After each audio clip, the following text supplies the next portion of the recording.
হ্যাঁ, good evening friends and audience, কেমন আছেন সবাই? আমি ডক্টর আশিস মজুমদার আজকের সান্ধ্যকালীন অধিবেশনে সকলকে স্বাগত জানাচ্ছি। তো আজকে প্রথমে একটা সুন্দর একটা কথা বলে নিই, সেটি হলো কি, আমরা যারা অ্যান্ড্রয়েড মোবাইল ফোন ব্যবহার করে থাকি, দেখবেন সব ফাংশন তো সবাই ঠিক মতো আমরা জানি না।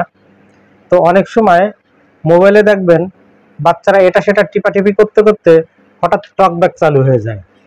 তো টকব্যাক চালু হলে কি হয়, আপনি যদি একটা কথা বলেন তার এগেনস্টে 3-4টি কথা বলতে থাকে, মানে একটা কথা বললে সে 3-4টি কথা বলে থাকে। এই প্রোগ্রামটির নাম হচ্ছে টকব্যাক। তো এই টকব্যাকের বাংলা মিনিংটা কি? হ্যাঁ, টকব্যাকের বাংলা মিনিং হচ্ছে মুখে মুখে কথা বলা, মুখে মুখে কথা বলা। তো আজকে আমরা এখন যে লেসনটি আপনাদের মধ্যে শেয়ার করব সেটি হচ্ছে ইংলিশ ল্যাঙ্গুয়েজের স্পিকিং পার্টের একটা ছোট্ট একটা ক্লাস। তো চলুন দেরি না করে শুরু করি। তো টকব্যাক অর্থ কি? মুখে মুখে কথা বলা। তো আমরা যখন দৈনন্দিন লাইফে কথা বলি, অনেক সময় বড়রা ছোটদেরকে বলে, তুমি মুখে মুখে কথা বলো কেন? আমি মুখে মুখে কথা বলা পছন্দ করি না, সে আমার সাথে মুখে মুখে কথা বলে। তো এই ক্ষেত্রে আমরা এই টার্মটিকে কিভাবে ইউজ করব সেটা আমরা এখন দেখব। যদি বলা হয় সে আমার সাথে মুখে মুখে কথা বলছে, কি বললাম?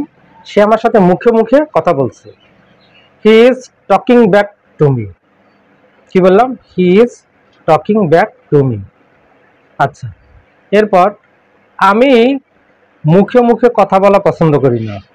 কি বললাম? আমি মুখে মুখে কথা বলা পছন্দ করি না।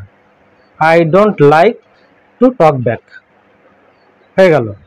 এরপর যদি বলে তুমি কেন আমার সাথে মুখে মুখে কথা বলছো? তুমি কেন আমার সাথে মুখে মুখে কথা বলছো? Why are you talking back to me? Why are you talking back to me? এই যে আজকে আমরা নতুন একটি টার্ম শিখলাম, মুখে মুখে কথা বলা, মুখে মুখে তর্ক করা।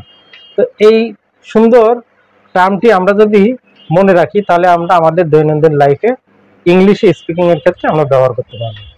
তো আজকে লেসনটি কেমন ছিল বন্ধুরা, সবাই কমেন্ট করে জানাবেন। হ্যাঁ, ফলো দিবেন, ফলো দিয়ে পাশে থাকবেন। আজকের ক্লাস এখানে শেষ করব, আগামী ক্লাসের আমন্ত্রণ জানিয়ে এখানে বিদায় নিচ্ছি। শুভ সন্ধ্যা।